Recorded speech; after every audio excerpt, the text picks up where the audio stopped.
मैं देखा कि बहुत सारे बच्चे जो है पैसे की अभी भी हमारे यहाँ ऐसे बच्चे हैं जिसके पढ़ाई के दौरान ही किसी के पापा का अगर देहांत हो गया तो उस बच्चे से हम पैसा नहीं लेते हैं। अभी रिसेंटली मम्मी और पापा दोनों देहांत कर गए, हम उनसे पैसा नहीं लेते हैं। जैसे हमने कहा बच्चों से कि 50-50 कितना होता है, बच्चा कुछ देर के लिए कंफ्यूज, हम 2 50 का नोट ला देंगे, सर ये टोटल 100 हो गया। तो समझाने का और समझने का तरीका होता है कि हमारे यहाँ जो भी शिक्षक आते हैं लगभग 80% उन लोगों का गवर्नमेंट में होना तय होता है। नमस्कार, अभी मैं गोपालगंज के हथुआ अनुमंडल मुख्यालय के सैनिक स्कूल के बगल में स्थित जो है आयशा इंटरनेशनल स्कूल के प्रांगण में मौजूद हूं और आयशा इंटरनेशनल स्कूल के जो डायरेक्टर हैं, शिक्षाविद हैं और सिवान गोपालगंज के बड़े अच्छे सामाजिक कार्यकर्ता हैं, आज मेरे साथ बैठे हुए हैं। और आयशा इंटरनेशनल स्कूल जो है, यहाँ के बच्चे प्रत्येक वर्ष मैट्रिक की परीक्षा में जिस प्रकार से सफलता की शोर मचाते हैं, उन तमाम बिंदुओं पर चर्चा करने के लिए आज हम लोग एक साथ बैठे हैं। और सुदूर ग्रामीण क्षेत्रों में इतनी बेहतर जो है शिक्षा की व्यवस्था यहाँ मिलता है बच्चों को, और दूर दूर के बच्चे यहाँ तालीम हासिल करने के लिए आते हैं। सर से बात करेंगे और जानने का प्रयास करेंगे कि आयशा इंटरनेशनल स्कूल की क्या व्यवस्था है और कहाँ कहाँ के बच्चे आते हैं, किस प्रकार से यहाँ बच्चों को तालीम दी जाती है। बहुत बहुत स्वागत। आपका भी बहुत बहुत स्वागत है और धन्यवाद कि आपके माध्यम से मुझे जो है बहुत कुछ कहने को मिलेगा।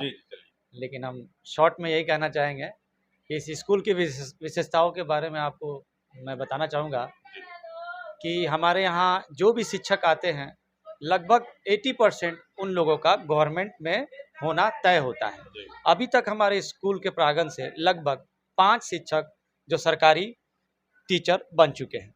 तो इससे आप अंदाज़ा लगा लीजिए कि हमारे बच्चों के ऊपर कैसे इम्पैक्ट पड़ेगा, क्योंकि जब हम इस प्रकार के बेहतरीन क्वालिटी के टीचर रखेंगे जिनका सरकारी में होना बिल्कुल तय है और यहाँ से कुछ शिक्षकों का हो चुका है, तो उसके बिहाफ पे मेरे बच्चों पे क्या असर पड़ेगा, इसको बताने के लिए मुझे बहुत खुशी होगी। तो मैं धन्यवाद कहना चाहूँगा मेरे उन सभी शिक्षकों का जिनका चयन हो चुका है, और मैं धन्यवाद अभी भी कर रहा हूँ जो अभी यहाँ पर बाकी हैं, जिसमें से एक दो टीचरों का होना तय है जी। अच्छा, दूसरा ये पूछ रहे थे कि इस विद्यालय में जो है आप किस वर्ग से किस वर्ग के बच्चों की तालीम देते हैं? जी, हम लोग का एक कंसेप्ट रहा है शुरू से कि जो भी बच्चा जितना ग्रैब करना चाहे, जैसे कि कोई भी बच्चा अगर प्ले में है उसको हम लोग एनालाइज करते हैं, हम और हमारे जितने भी टीम्स हैं उस पर वर्क करते हैं कि इस बच्चों में कितना पोटेंशियल है।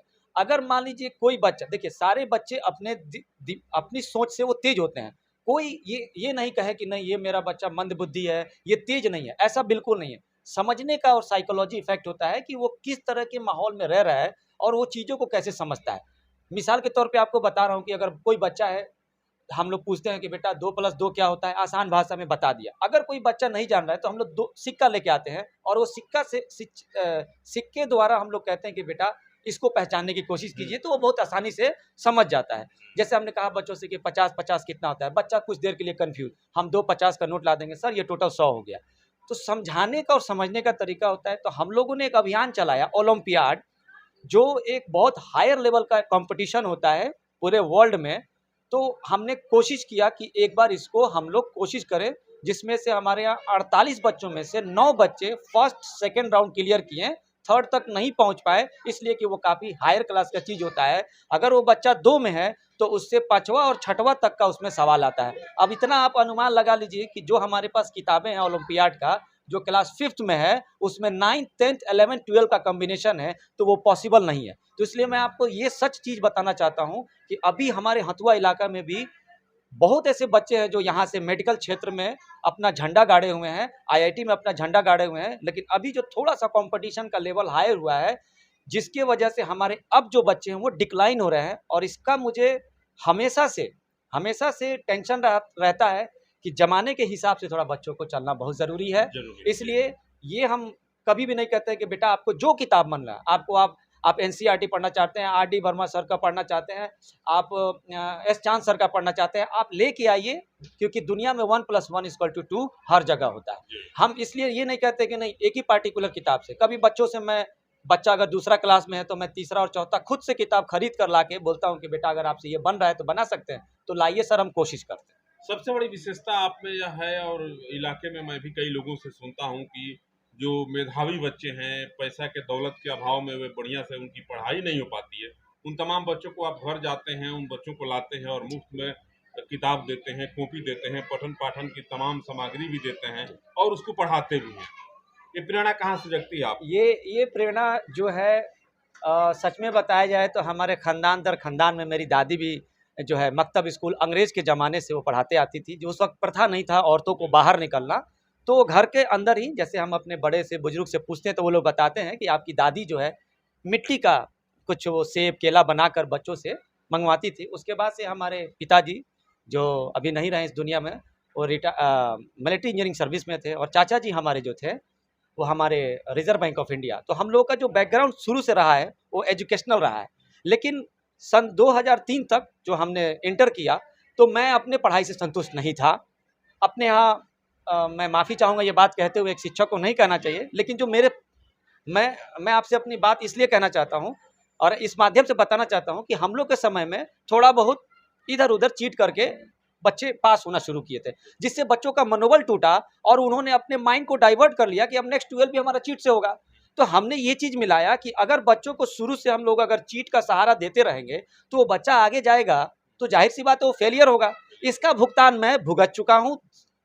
2003 की बात है जब मैं यहाँ से दिल्ली गया इंटर करके, तो वहाँ मुझे काफ़ी ठोकरें मिली। मैं 1 साल सिर्फ रिसर्च किया कि स्टडी होता क्या है, तो मुझसे रहा नहीं गया। मैं वहाँ अपना graduation electrical and electronics engineering से करके 11 के बाद 12 रह के 13 को मैं इस तो सन 2013 तक मैं यहाँ आ गया। और मैं हमेशा मेरी यही जो है ये रहा है कि नहीं, जो मुझसे गलती हुआ है वो मैं अपने बच्चों में नहीं होने दूंगा और रिजल्ट आज आपके सामने है। वो पूछ रहे थे आपसे कि गरीब और मेधावी बच्चों पे इतना आप खर्च करते हैं, जी जी इसकी प्रेरणा कहाँ से लगती जी है? जी जी ये सब मेरी मम्मी का संस्कार है जी। और बचपन से आदत रहा है। और कि मैं घर से कभी कभी कुछ मुझे पैसा मिलता था तो उसी पैसे के से लेके मैं बच्चों में, डॉगी में, बकरियों को खिलाना। तो जब मैं बड़ा हुआ तो मैं देखा कि बहुत सारे बच्चे जो है पैसे की अभी भी हमारे यहाँ ऐसे बच्चे हैं जिसके पढ़ाई के दौरान ही किसी के पापा का अगर देहांत हो गया तो उस बच्चे से हम पैसा नहीं लेते हैं।